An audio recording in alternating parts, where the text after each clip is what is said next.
sedikit info dari film Azab kemunculan Uchiha Yanto. Di mana titik tidak masuk akalnya? Di mana titik tidak masuk akalnya? Jenazah ini sangat bau sekali, Pak. Awas, ada mobil! Film dibuka dengan menunjukkan seorang pekerja shopping bernama Yanto Yayangnya Sumanto yang kala itu ia nyamperin teman-teman shoppingnya yang lain dan mengajak mereka untuk meminta gaji ke manajernya. Dengan muka ingin mengajak duel, si Yanto pun nyamperin manajernya yang kala itu sedang rebahan santuy karena ternyata ia baru saja terkena genjutsu dari seorang maling. Saat itu bapak ini pun mengatakan bahwa ia baru saja kemalingan jadi tak bisa membayar Yanto dan yang lainnya. Duitnya pakai kan sama aku loh. Nah, dilihat dari kelakuan Yanto yang mencolok, ya kalian bisa tebakan siapa impostornya. Malam harinya selesai, Mengocok Patrick. Yanto pun mencari-cari sesuatu di lemarinya, yang dimana ternyata istri dari Yanto yaitu Yanti, tahu apa yang sedang dicari oleh Yanto yaitu amplop coklat hasil kerja menggenjutsu manajernya. Dengan perlakuan yang sangat family friendly, Yanto pun dengan baik hati mendorong istrinya agar rebahan santuy di kasur aja, bahkan anaknya yang baru nongol aja langsung digas oleh si Yanto. Beberapa hari kemudian, Yanto pun dijadikan manajer oleh bosnya sendiri. Tapi walaupun Yanto sudah memiliki jabatan yang sudah bagus, ia tetap tak lupa siapa dirinya sendiri, yaitu seorang makhluk ciptaan Dajjal. Doain suaminya baik-baik tuh.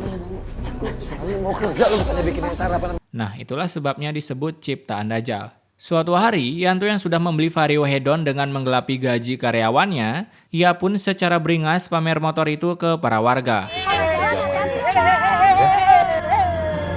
Daryl anak San Mori zaman now. Pak Haji jalan dulu, Pak Haji.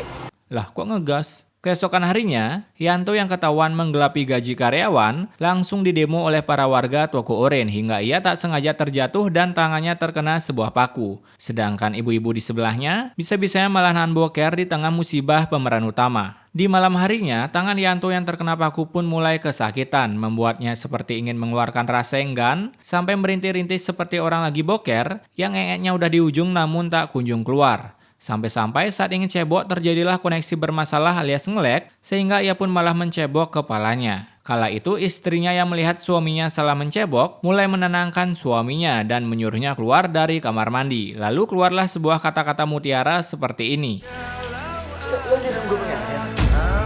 Daryl sehabis terkena genjutsu. Si Yanto yang kesal karena ia habis terkena genjutsu, langsung mengelus istrinya secara family friendly. Tapi karena si Yanto adalah pemeran utama, ia pun tiba-tiba terjatuh dan terkena sebuah meja dengan posisi yang sangat tidak masuk akal, hingga Yanto pun harus meregang nyawa cuman karena kejeduk meja.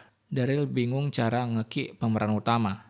Singkat cerita, ketika Yanto mau dimandikan, tiba-tiba beberapa pokok pisang terjatuh sehabis dipukul oleh Badang. Alhasil tanpa salam dari Anjayani, entah kenapa cuman karena pohon pisang jatuh, jenazah Yanto sampai nggak jadi dimandikan.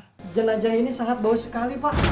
Wow, cangkem siapa itu? Kala itu tiba-tiba sebuah lilin pun terjatuh, membuat jenazah Yanto terkena katon no jutsu, tapi saat api itu padam, tak ada bekas sama sekali di kain sang jenazah. Nah, inilah pentingnya menggunakan bahan vibranium.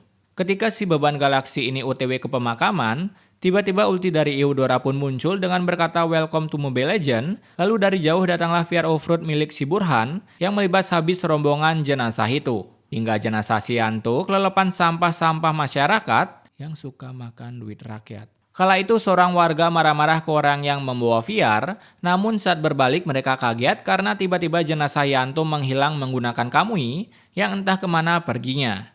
Dan karena kejadian ini Yanto pun tak jadi di giveaway ke neraka karena Yanto si pengguna genjutsu telah menggenjutsu orang yang membuat naskah film ini. Jadi pesan immortal yang bisa kita petik di sini, jika suatu hari kalian para bos-bos mau menggelapi gaji karyawan, pastikan dulu deh di rumah kalian nggak ada meja, karena ternyata meja adalah malaikat maut yang sedang menyamar. Dan itulah